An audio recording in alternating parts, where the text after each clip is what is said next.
Well, my phone doesn't cooperate, so it came out as a second video.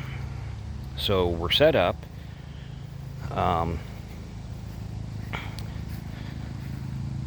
So from the outside, and it's actually pretty big.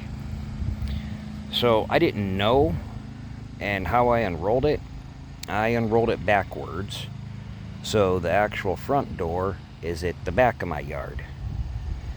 A cool little thing is it had this lantern hanger and carabiner, and it was on the string. I took it off because it would have been about right here, and I'd rather have it on the front door. So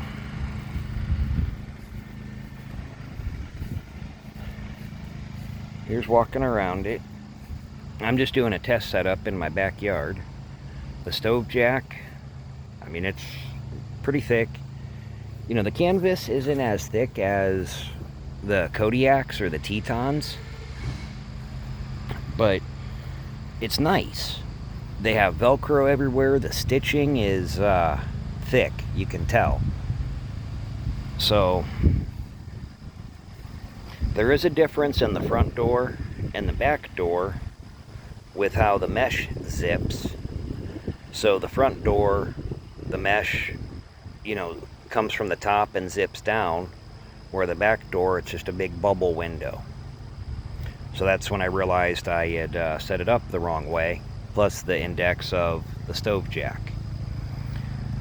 So for the initial setup, I mean, the canvas is thinner than what I'm used to. I'm looking at this like to do 2 to 3 weeks camping in Pennsylvania this year for bear season and deer season.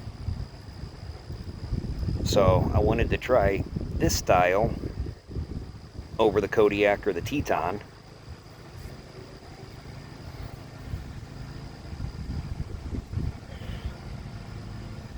I know you've seen the front of the tent like 100 times. But inside, it's actually quite roomy. I'm short, so I have plenty of headroom. The one thing I'm going to be missing out on is how I had strings across for...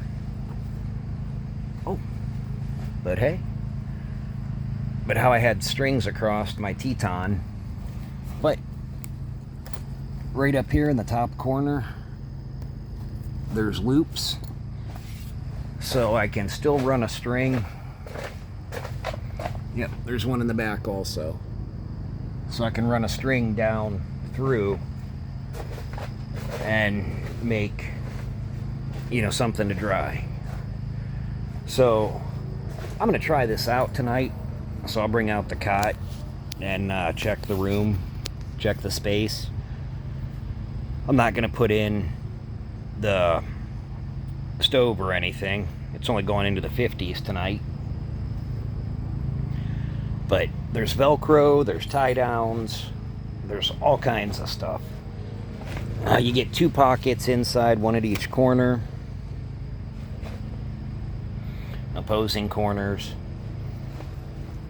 So yeah, I'm gonna set up a cot, try it, figure out how best I'm gonna set up for camp. So overall, I'm pretty impressed. Like I said, we'll try it this winter and see. With the canvas being a lot thinner, I mean, it is lighter and it's pretty roomy, but I wonder how it's gonna work holding holding heat in from the stove. So the floor is pretty thick, but it's definitely not the material like the other tents use, but it's almost like the woven like one of the tarps, and then it's rubberized. So we'll have to see how it holds up. I'm going to be careful in it tonight, just set up. And it's going to be a beautiful night just to relax.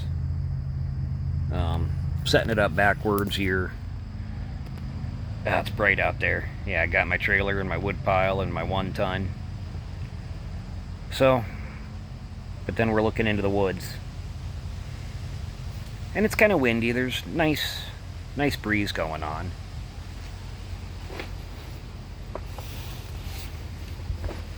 So overall, I'm pretty impressed. It's roomy.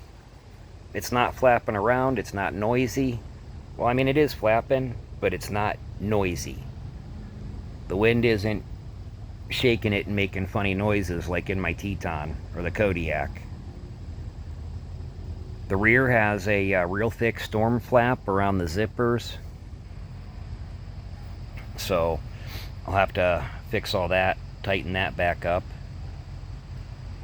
And it gives you extra flaps if you're going to hold the doors open. There's sewn-in grommets.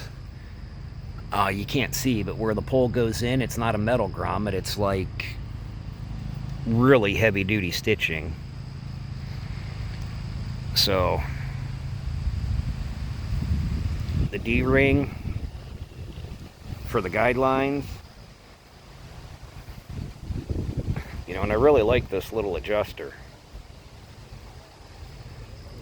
The stakes are galvanized or painted rebar. They're bent over, they're sharpened. So those are super nice.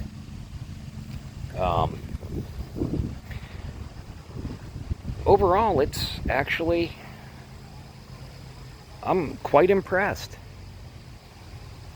So we'll try it tonight.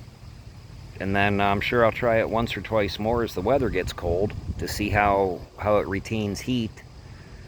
And decide if I'm going to put a tarp or something over top, you know, come wintertime. So this is my review of the Whiteduck Rover Scout. This is the 8x13.